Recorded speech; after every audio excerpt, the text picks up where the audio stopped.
उपनिषद के अनुसार वाल्मीकि भी अपने भाई भृगु की तरह परम ज्ञानी थे।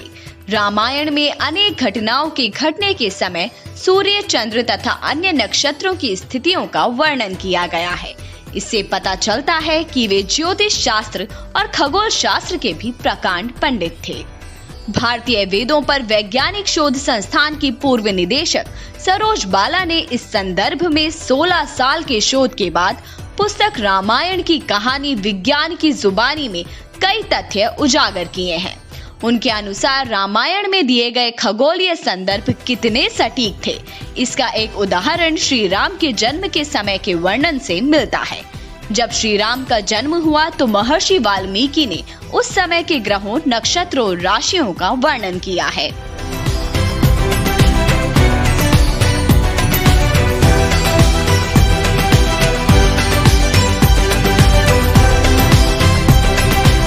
जिसका अर्थ है कि जब कौशल्या ने श्री राम को जन्म दिया उस समय सूर्य, शुक्र, मंगल, शनि और बृहस्पति ये 5 ग्रह अपने अपने उच्च स्थान में विद्यमान थे तथा लग्न में चंद्रमा के साथ बृहस्पति विराजमान थे।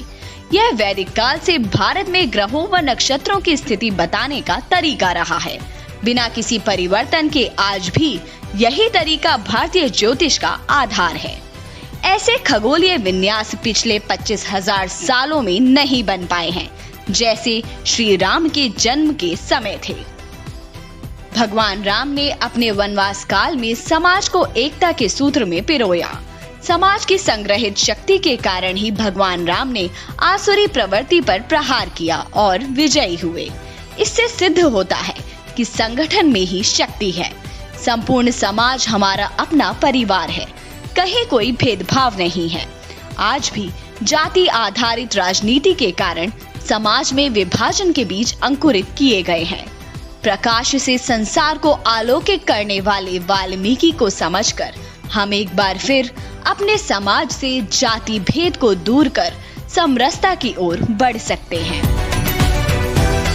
आपको बता दें कि यह दिन इसीलिए भी महत्वपूर्ण है क्योंकि शास्त्रों में ऐसा उल्लेखित है कि वाल्मीकि जयंती यानी शरद पूर्णिमा की रात्रि को चंद्रमा षोडश कलाओं के साथ उदित होता है और पृथ्वी के सबसे निकट होता है। उससे अमृत झरता है। उसकी चांदनी में रखी गौ दुग्ध से बनी खीर सुबह खाने से शरीर निरोगी बनता है। चंद्रमा इस स्वरूप में अमृतमय होकर संपूर्ण औषधियों, वनस्पतियों को पुष्ट करता है। शरद पूर्णिमा महारास की रात्रि है जो जगत के आनंद और कल्याण के लिए श्री कृष्ण ने गोपियों के साथ रचाया था।